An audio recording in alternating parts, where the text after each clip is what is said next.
Many people want to achieve wealth and greatness.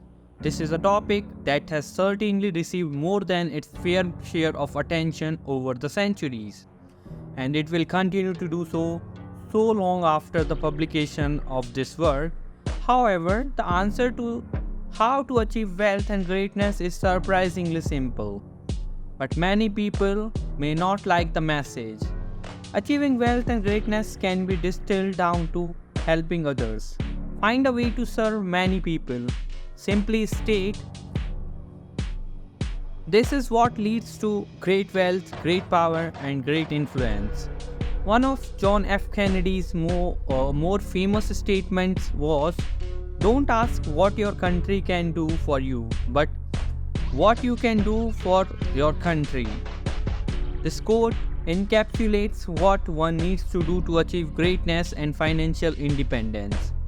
Thinking about what you can do for the people in your family, your neighborhood, your state, your country, and the world is the secret of wealth. Take Zig Ziglar for example. I have known Zig for nearly 50 years, and he is fond of saying if you help enough people get what they want, you can have everything you want. Now you might be thinking that this is just too simple to be accurate, but it is. This is the great philosophy that is at the heart of transforming your life. Invest in yourself, invest in your self education, and then take the knowledge and use it to help others get what they want and need out of life. In the process, you will acquire power and financial freedom.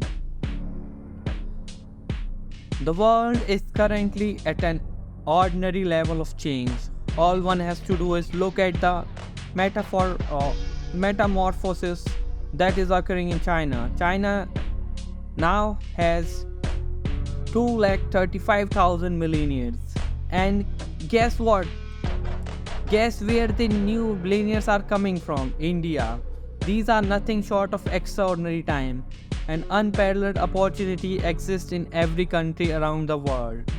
A facet of this opportunity is competition. Competition is now becoming truly global for the first time. Within this new element of competition comes a new element of opportunity. Many fear what competition brings, as many will always fear the unknown. But the fact that without this extraordinary level of competition, all of these new opportunities would not exist. How can you make sure that you are invaluable in this new dynamic and ever-changing 21st century global marketplace?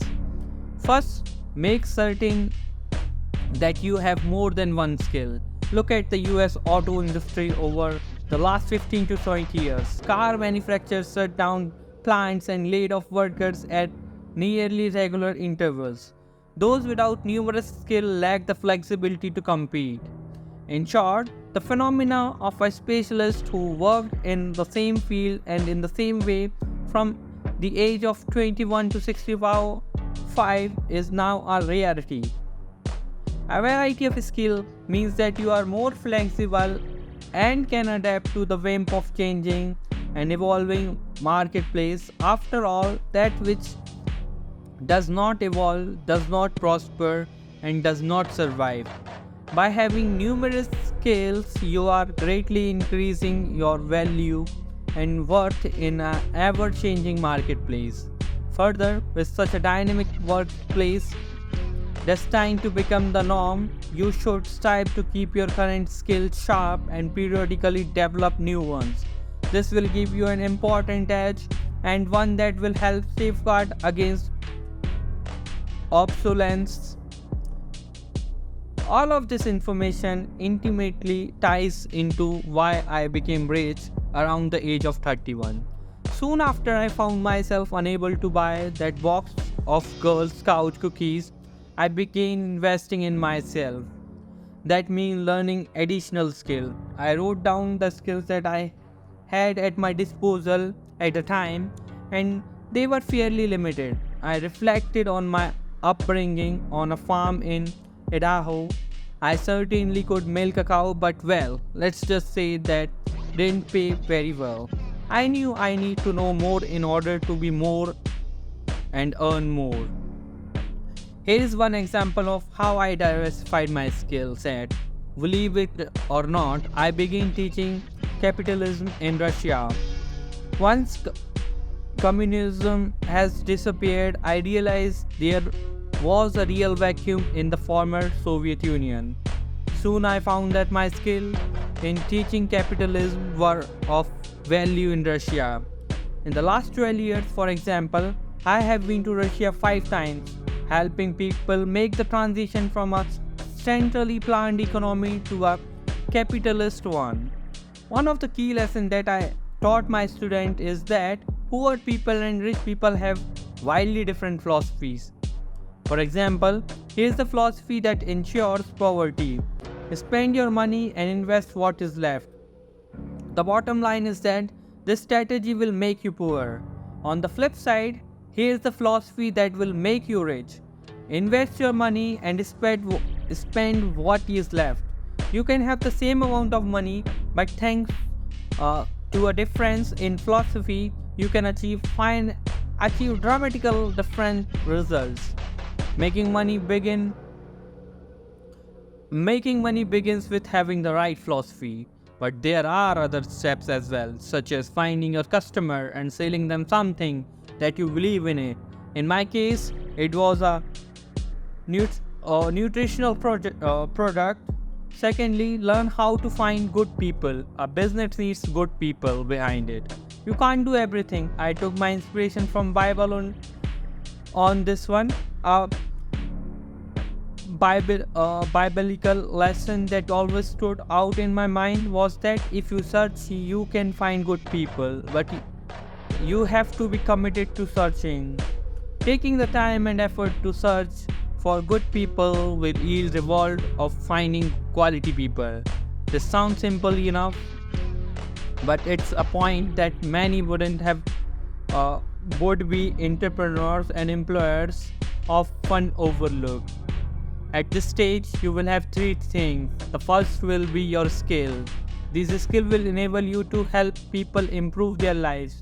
Second, you will have found your customers and have a quality product to sell them. Finally, if you have taken the time to seek out quality people, you will have a pool of good people to help you with your endeavor. Now you are ready to make money and change lives, your life and the lives of those around you. Your employees are key. After all, what could be more important than finding the people that you will work with in order to make your dreams come true? Finding good people can be difficult and it will take time. If they are independent minded people, you may be in for a challenge, as this can be as difficult as herding cats. Just keep in mind that herding sheep is easy, but you don't want to work with sheep. You want independent minded go getters. If you can get 2 or 3 people focused on the same task, then almost nothing is impossible. You certainly won't hear that idea taught in the educational system, but it's a fact. This underscores the importance and long term value of having quality people by your side. You don't have to be General Motors or Microsoft to make a profit. All you have to do is be reasonably bright, focused, willing to work, and then learn how to multiply. Don't be afraid to get someone else out there doing it. This may be harder in some places in the world, but it's easy in America. The part is what makes America unique.